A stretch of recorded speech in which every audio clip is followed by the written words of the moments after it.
This video is not dangerous and harmful and does not violate any community guidelines. Because this is a job-related informative video. তো বন্ধুরা, সম্পূর্ণ কাজের details এবং সম্পূর্ণ তথ্য আমি আপনাদের সাথে শেয়ার করব এই ভিডিওতে। আমাদের চ্যানেলে যদি নতুন হয়ে থাকেন অবশ্যই চ্যানেলটি সাবস্ক্রাইব করবেন, আর ভিডিওটি ভালো লাগলে এক্ষুনি লাইক করতে হবে না। ভিডিওটি যখন আপনি শেষে চলে যাবেন, একদম শেষ পর্যায়ে 4 মিনিটের ভিডিও, তখন আপনি লাইক করে দেবেন আমাদের ভিডিওটি যদি ভালো লেগে থাকে। দেখো, দুর্গাপুজোর আগে নিয়োগ চলছে, এই মানে এই না দুর্গাপুজোর পর তোমাদের সকলকে ছাঁটাই করে দেওয়া হবে বা বার করে দেওয়া হবে বা হয়। তোমাদের মনে এরকম ভ্রান্ত ধারণা রয়েছে, এগুলো একদমই না। পার্মানেন্ট এখানে কি কি কাজ রয়েছে আর এডুকেশন কোয়ালিফিকেশন। প্রথমেই বলি, এডুকেশন কোয়ালিফিকেশন হচ্ছে মিনিমাম মাধ্যমিক, অষ্টম শ্রেণী পাশে কিন্তু হবে না।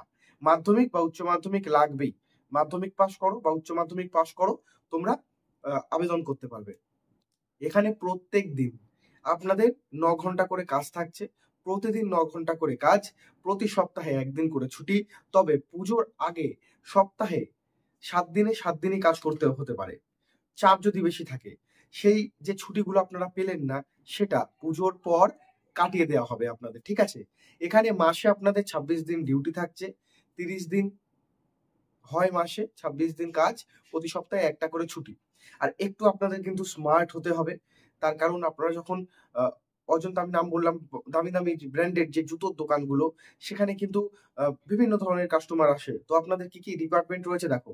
তোমাদের কাউন্টার সেলস এর কাজ রয়েছে, কাস্টমার হ্যান্ডেলিং করা, কাউন্টার সেলস, কাস্টমারকে দেখানো, ঠিক আছে? বিভিন্ন সাইজে কে কেমন জুতো নেবে সেগুলো দেখানো, কাস্টমারকে বোঝানো, এটাকে টোটালটাকে বলা হয় কাউন্টার সেলস এর কাজ। এই কাউন্টার সেলস এর কাজ রয়েছে। এছাড়া কি রয়েছে? এছাড়া রয়েছে হচ্ছে যখন প্রোডাক্টগুলো মানে ফ্যাক্টরি থেকে আসে, সেগুলোকে সাজিয়ে গুছিয়ে রাখতে হয় স্টোরে, মানে সেই স্টোরের কাজ রয়েছে। মানে প্রত্যেকটা প্রোডাক্ট, মানি ব্যাগ হোক, বেল্ট হোক, মেয়েদের জুতো, ছেলেদের জুতো, বাচ্চাদের জুতো, বিভিন্ন রকমের জুতো, সেগুলো আপনাদের সুন্দর করে সাজিয়ে রাখতে হবে। সেই যে বক্স, সেই বক্সের মধ্যে নাম্বারিং করতে হয়, বক্সের মধ্যে প্রাইস ট্যাগ লাগাতে হয়। এই কাজগুলো কিন্তু আপনাদের ওভারঅল করতে হবে। তো আপনারা বুঝতেই পারছেন, দুটো ডিপার্টমেন্ট রয়েছে, আমি বলে দিলাম, আশা করি আপনারা বুঝে গেছেন। মাধ্যমিক উচ্চ মাধ্যমিক পাশে আবেদন করতে পারবেন। মিনিমাম ন্যূনতম 18-র নিচে কেউ আবেদন করতে পারবে না। যারা আবেদন করবেন ভাবছেন 18 থেকে 40, ম্যাক্সিমাম ম্যাক্স টু ম্যাক্স 45, 18 থেকে 45 আপনারা যারা ভাবছেন কাজ করবেন এর মধ্যে হতে হবে, ঠিক আছে? এখানে দেখো, থাকা খাওয়ার যে সুবিধা, এটা কিন্তু নেই। ফ্যাক্টরি বা ওয়্যার হাউস গুলো যে থাকা খাওয়ার সুবিধা দিয়ে থাকে, এখানে কিন্তু সেরকমটা নেই। তার কারণ আপনারা বুঝতেই পারছেন, স্টোরে কাজ হচ্ছে, স্টোরে কিন্তু এসি চালানো থাকে, গরমে আপনাদের কোনো অসুবিধা হবেই না। আর এখানে আমি আরো কিছু ডিটেলস আপনাদের দেখিয়ে দিচ্ছি, আমি মুখে বলছি না, বোর্ডে লিখে দিয়েছি আমি, আপনারা দেখে নিন। দেখুন, প্রথম লাইনে যেটা লেখা রয়েছে এটা হচ্ছে 13K, ঠিক আছে? এটা হচ্ছে শুরুর দিকে, 13K শুরুর দিকে, ঠিক আছে? প্রথম লাইনটা ভালো করে পড়ুন, পড়ে 13K।